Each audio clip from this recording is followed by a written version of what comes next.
नमस्ते आप सभी को। YouTube चैनल MD एजू हट पे आप सभी का हार्दिक स्वागत है। जैसा कि आप जानते हैं, हम अपने इस चैनल के माध्यम से UGC नेट हिंदू अध्ययन की तैयारी कर रहे हैं। अभी तक हमने UGC नेट फरवरी 2023 में जो परीक्षा हुई थी उसका अध्ययन किया है, उसका सॉल्यूशन किया। अब हम आगे बढ़ रहे हैं और आज का जो हम प्रश्न पत्र आपके लिए लेकर के आए हैं, ये जुलाई 2022 का प्रश्न पत्र है। इसके प्रश्नों का आज हम अध्ययन करने वाले हैं। तो अगर आपको हमारी वीडियो अच्छी लगती है तो आप हमारे चैनल को सब्सक्राइब करें और वीडियो को लाइक ज़रूर करें और अपने दोस्तों के साथ शेयर करें। तो चलिए, हमारा आज का पहला जो प्रश्न है वो है हमारे सामने कि सांख्य दर्शन निम्नलिखित में से किसको तत्व नहीं मानता। तो सांख्य दर्शन में जो है वो एक दूसरी ही कारिका आती है सांख्य कारिका में, उसमें व्यक्त, अव्यक्त और ज्ञ, इन तीनों का वर्णन वहाँ पर आया है। वहाँ पर वितंडा का कोई उल्लेख नहीं मिलता सांख्य दर्शन में। तो हम इस आधार पर ये प्रश्न का जो हमारा उत्तर रहने वाला है कि सांख्य दर्शन जो है वो वितंडा को तत्व नहीं मानता है। हमारा अगला प्रश्न है, ध्वनि का संबंध किस महाभूत से है। तो पंच महाभूत होते हैं हमारे, हमने इससे पहले जो वीडियो बनाए थे उनमें एक जगह पर इसका उल्लेख किया था कि आकाश, वायु, अग्नि, जल और पृथ्वी ये पंच महाभूत हैं। तो उनमें जो आकाश है, आकाश का जो संबंध है वो शब्द से है और शब्द हो गया अर्थात ध्वनि। तो इस आधार पर हम क्या कह सकते हैं कि आकाश का संबंध किससे है? आकाश का संबंध ध्वनि से है। अगला हमारा प्रश्न है, वाक सूक्त किस वेद में है। तो वाक सूक्त जो है वो ऋग्वेद के में है, ऋग्वेद के 10वें मंडल में ये आता है। वाक सूक्त ऋग्वेद के 10वें मंडल का 125वां सूक्त है और इसमें कुल 8 मंत्र हमें देखने को मिलते हैं। ये बात आपको ध्यान रखने की है। तो वाक सूक्त का संबंध किससे है? वाक सूक्त जो है उसका संबंध ऋग्वेद के साथ है। अगला प्रश्न है हमारा, सत्कार्यवाद किस दर्शन का सिद्धांत है। तो इसके विषय में हमने पहले भी चर्चा की है और आज फिर कर रहे हैं। तो सत्कार्यवाद का जो सिद्धांत है वो सांख्य दर्शन का सिद्धांत है। और ये देख लीजिए, आपके इसमें हमने रेफरेंस दे रखा है कि कोई भी कार्य अपनी उत्पत्ति से पूर्व भी अपने कारण में विद्यमान रहता है। इसका ऐसा मानना है कि कोई भी कार्य हो रहा है वो अपनी उत्पत्ति से पूर्व भी जो उसका कारण होता है उसमें वो विद्यमान रहता है। सांख्य दर्शन का सत्कार्यवाद प्रमुख सिद्धांत है जिसके अनुसार कार्य अपनी उत्पत्ति से पूर्व ही कारण में अव्यक्त रूप में विद्यमान रहता है। तो ऐसा जैसे कि मिट्टी में घड़ा जो हो पहले से उपस्थित है, करें कि जो जिसमें है नहीं उससे वो चीज़ हम बना नहीं सकते हैं। जैसे हम पत्थर से तेल नहीं निकाल सकते, हम सरसों से तेल निकाल सकते हैं। तो इसका अर्थ हुआ कि तेल जो है वो सरसों में पहले से ही था। तो ये है सत्कार्यवाद का सिद्धांत। तो सत्कार्यवाद का जो सिद्धांत है उसको सांख्य दर्शन स्वीकार करता है। उसके बाद हमारा अगला प्रश्न है कि धर्म का लक्षण नहीं है। तो धर्म के लक्षण के विषय में ये देख लीजिए, आपके सामने एक श्लोक है, श्रुति ही स्मृति सदाचारः स्वस्य च प्रियमात्मनः एतत् चतुर्विधम प्राहु साक्षात धर्म धर्मस्य लक्षणम। ये 4 प्रकार के धर्म के लक्षण बताए हैं कि श्रुति, स्मृति, सदाचार और प्रिय आत्मन, ये चार धर्म के लक्षण हैं। तो इनमें आप देख सकते हैं कि श्रुति भी है, स्मृति भी है और सदाचार भी है, धर्म का आचरण करना भी है। अवेस्ता का इसमें कोई जिक्र नहीं है। तो हमारा जो उत्तर होगा वो चौथा होगा कि धर्म के लक्षण से अवेस्ता का कोई संबंध नहीं है। आप इसको नोट डाउन कर सकते हैं। धर्म के 4 लक्षण है ये, इनको आप अपने अनुसार इनको देख लीजिए, आप नोट करना चाहिए या इनका स्क्रीनशॉट लेना चाहते हैं। उसके बाद हमारा अगला प्रश्न है कि धर्मशास्त्र में व्यवहारवाद का संबंध किससे है। तो जो हमारे धर्मशास्त्रीय ग्रंथ है, धर्मशास्त्रीय जो ग्रंथों में 3 प्रकार के विषय मिलते हैं। एक तो आचार, एक व्यवहार और एक होता है प्रायश्चित। ये 3 प्रकार के विषय उसमें हमें देखने को मिलते हैं। तो जो व्यवहार है उसका संबंध है न्याय से या विवाद से, जो कानूनी कार्रवाई होती है उससे इसका संबंध हमें देखने को मिलता है। उसके बाद धर्म के लक्षण दम का क्या अर्थ है। एक मनुस्मृति के एक श्लोक में धर्म के 10 लक्षण बताए गए हैं, जैसे कि धृति, क्षमा, दम, अस्तेय, शौच, इंद्रिय निग्रह, धी, विद्या, सत्य और अक्रोध। तो कह रहे हैं कि इनमें जो दम है उसका अभिप्राय क्या है। तो कह रहे हैं कि इंद्रियों को वश में करना, मानसिक संयम जो है वो दम कहलाता है। और बाकी धर्म के 10 लक्षण और हैं, इनको भी आप देख लीजिए। धृति अर्थात धैर्य, क्षमा अर्थात सहनशीलता, दूसरों को क्षमा कर देना, दम हो गया अपना इंद्रियों को वश में करना, अस्तेय हो गया चोरी न करना, शौच हो गया पवित्रता, आंतरिक और बाहरी पवित्रता, इंद्रिय निग्रह हो गया इंद्रियों को रोकना, और धी अर्थात बुद्धि का प्रयोग करना, विद्या और सत्य का प्रयोग करना, क्रोध न करना। ये जो है वो धर्म के लक्षण हैं। तो धर्म के लक्षण दम का अर्थ क्या हुआ, इंद्रियों का निग्रह। उसके बाद हमारा अगला प्रश्न है आज का, धारणा धर्म इत्याहु धर्मो धारयति प्रजाः यस्याद्धारण संयुक्त है स धर्म इति निश्चय है। कि धारण करने से, धारणात धर्म इत्याहु, धारण करने के कारण धर्म कहा जाता है, धर्मो धारयति प्रजा, और करके यह है धारण संयुक्त, जो धारण करने के योग्य है, स धर्म इति, वही धर्म कहलाता है। कि ऐसा कहाँ कहा गया है। तो ये आप देखिए, ये महाभारत के शांति पर्व का श्लोक है कि जो धारण करने से इसका नाम धर्म है। और ये आप इसको अपने देख लीजिए, ये क्या है, ये महाभारत के शांति पर्व का श्लोक है। तो धारणा धर्म इत्याहु ये कहाँ से है, ये महाभारत से लिया गया है। और अगला हमारा प्रश्न है, सांख्य दर्शन की दृष्टि से निम्नलिखित में से वैकृतिक बंधन का कारण है। सांख्य दर्शन में 3 प्रकार के जो है वो बंधन बताए गए हैं, प्राकृतिक बंधन, वैकृतिक बंधन और दाक्षिणक बंधन। इसके विषय में हमने पहले थोड़ा अध्ययन किया है। तो करें कि वैकृतिक बंधन का कारण क्या है। तो वैकृतिक बंधन किसको कहते हैं, जो इंद्रिय और मन इन विकारों की उपासना द्वारा साक्षात कर रहे हैं, वह भी अपनी वासना के अधीन इनमें लीन रहकर जन्म धारण करते हैं। तो करें कि जो इंद्रिय और मन है इन्हीं की उपासना में लगे हुए हैं, इन्हीं को सब कुछ मान रहे हैं, वो करें कि वो वैकृतिक बंधन है। तो आप इसको देख सकते हैं कि इसमें ये ईश्वर की उपासना भी नहीं है, कूप निर्माण भी नहीं है, ब्रह्म साक्षात्कार भी नहीं है।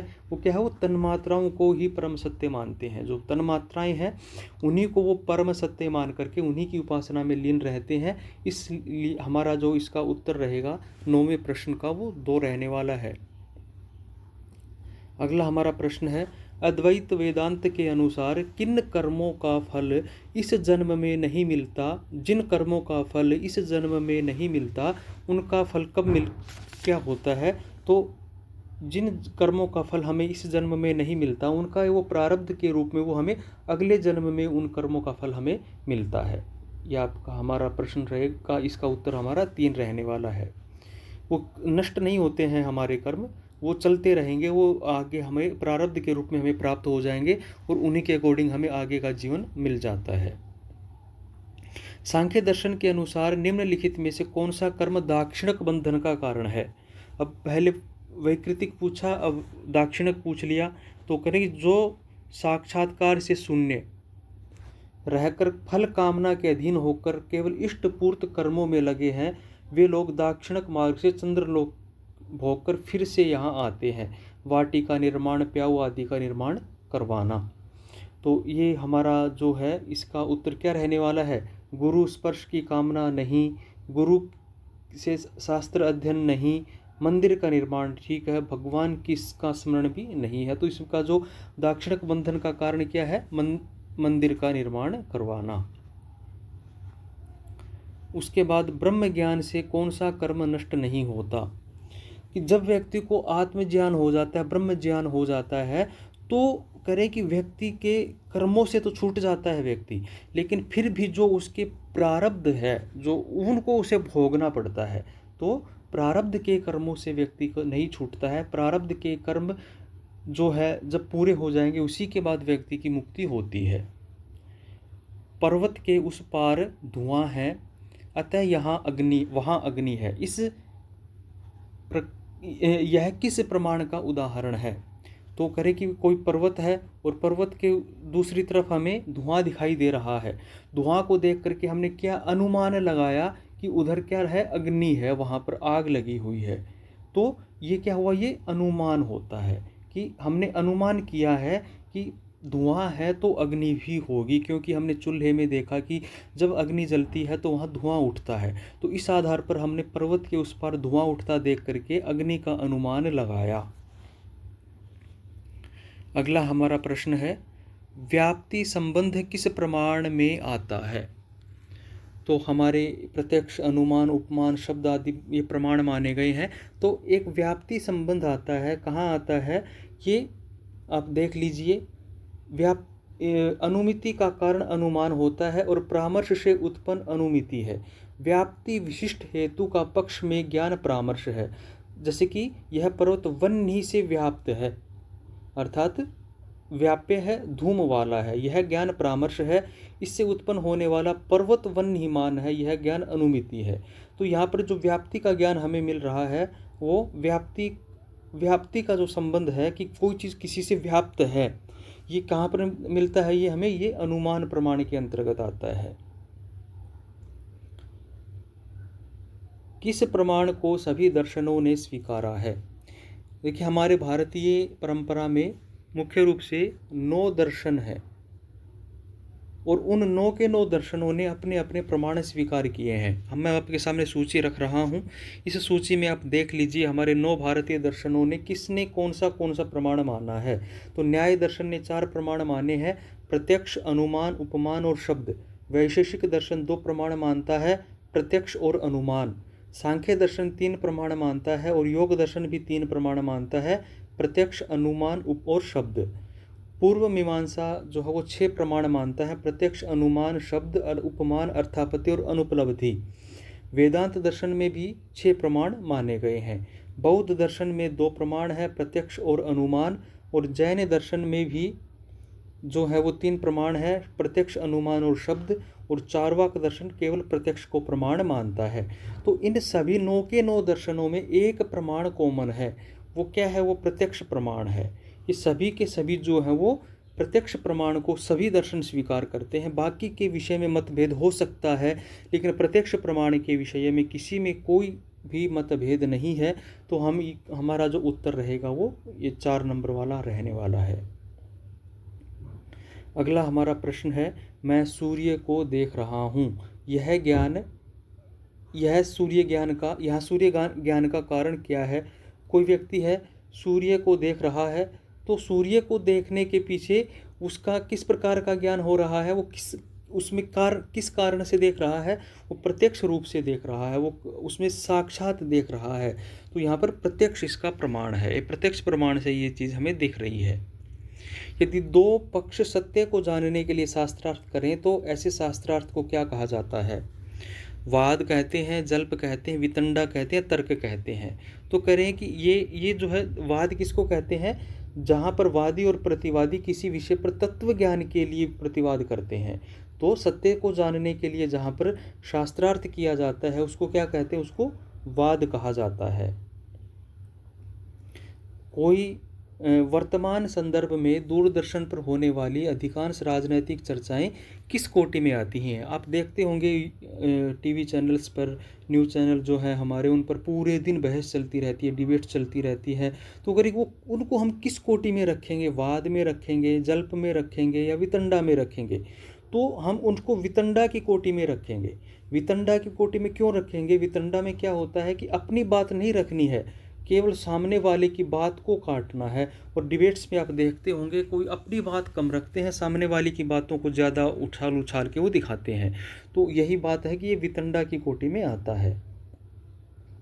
अधिकरण पद्धति का कौन अंग नहीं है? तो विषय, संशय, पूर्व पक्ष और अपवाद। तो देखिए, अधिकरण मीमांसा दर्शन के अनुसार अधिकरण के 5 भाग हैं, विषय, संशय, पूर्व पक्ष, उत्तर पक्ष और निर्णय। देख सकते हैं, तो इनमें से कौन सा नहीं है? विषय भी है, संशय भी है, पूर्व पक्ष भी है, लेकिन इसमें अपवाद नहीं आता है। ये अधिकरण पद्धति क्या होती है, इसके विषय में हम विस्तार से जानेंगे जब हम इसको पढ़ेंगे, इसके क्लास लेंगे तो हम इसको विस्तार से आपको समझाएंगे कि अधिकरण पद्धति क्या होती है। अब यहाँ पर 4 उपवेद कौन से हैं ये पूछा गया है, तो आप देख लीजिए। 4 उपवेद हैं हमारे। ऋग्वेद का आयुर्वेद है, यजुर्वेद का धनुर्वेद है, सामवेद का गंधर्व वेद है और अथर्ववेद का स्थापत्य या शिल्प वेद है। तो ये 4 वेद उपवेद हैं हमारे। तो हम ऑप्शन देखेंगे कि गंधर्व वेद, धनुर्वेद, शस्त्र वेद भी कोई नहीं है, आयुर्वेद तो है। तो पहला ऑप्शन हमारा गलत हो गया। गंधर्व, धनुर, आयुर, अर्थशास्त्र भी कोई वेद नहीं है। गंधर्व, धनुर्वेद, आयुर्वेद, अस्त्र वेद भी कोई नहीं है। ये प्रश्न में ये जो ऑप्शंस हैं ये गलत आए हुए थे परीक्षा में ही। तो आप इनको इस तरह से ये देख सकते हैं, नोट कर सकते हैं कि जो हमारे 4 उपवेद हैं, आयुर्वेद, धनुर्वेद, गंधर्व वेद और स्थापत्य या शिल्प वेद, ये हमारे 4 उपवेद है। और कौन से वेद का है वो आप अपना नोट कर लीजिए। अगला प्रश्न है 23वां। उत्तर उपनिवेशवाद के बारे में कौन सा वक्तव्य सही है? तो उत्तर उपनिवेशवाद की जो अवधारणा है उसमें आप देखिए कि यह औपनिवेशिकता से, उत्तर औपनिवेशिकता से क्या तात्पर्य है? उपनिवेश रह चुके विभिन्न देशों व समाजों पर औपनिवेशिकता के प्रभावों और उससे मुक्त होने के उपायों का अध्ययन करना है। तो उत्तर उपनिवेशवाद क्या है कि जो उपनिवेश रह चुके हैं जो देश, उन देशों और समाज पर उस उपनिवेशवाद का क्या प्रभाव पड़ा और उससे मुक्त होने के उपाय क्या उन्होंने लिए, इसके बारे में अध्ययन करना होता है। इसका मुख्य जो है वो प्रयोजन। तो उत्तर उपनिवेश जो हमारा प्रश्न है इसका हम उत्तर देखेंगे कि यह उपनिवेशवाद के उदय से पहले के कालखंड के विषय में इसका कोई संबंध नहीं है। यह उपनिवेशवाद के अध्ययन के संबंध में है। हाँ, और यह केवल उपनिवेशीकृत समाजों के अध्ययन की पश्चिमी दृष्टि है। यह प्राचीन भारत के अध्ययन की पद्धति है, ये भी नहीं है। तो इन दोनों प्रश्नों में से ज़्यादा ठीक तीसरा लग रहा है।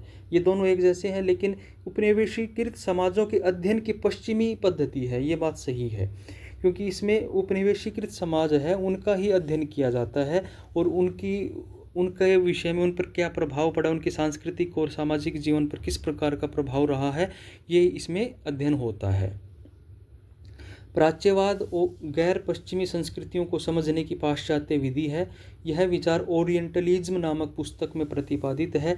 और इसके लेखक कौन है? इस जो प्राच्यवाद है, प्राच्यवाद के जो आज विद्वान हुए हैं वो एडवर्ड सईद हैं और उन्हीं की ओरिएंटलिज्म जो है ये बुक भी उन्हीं की मिलती है। भारत और लंका को जोड़ने वाले सेतु का लोकप्रिय नाम क्या है? सबको पता है, राम सेतु उसको कहा जाता है। तो आज के लिए हमने पढ़ा है। ये हमने जुलाई 2022 के कुछ प्रश्न देखे हैं और उम्मीद करता हूँ आपको अच्छे लगे होंगे। आप वीडियो को लाइक और शेयर ज़रूर करें। मिलते हैं अगली वीडियो में। धन्यवाद।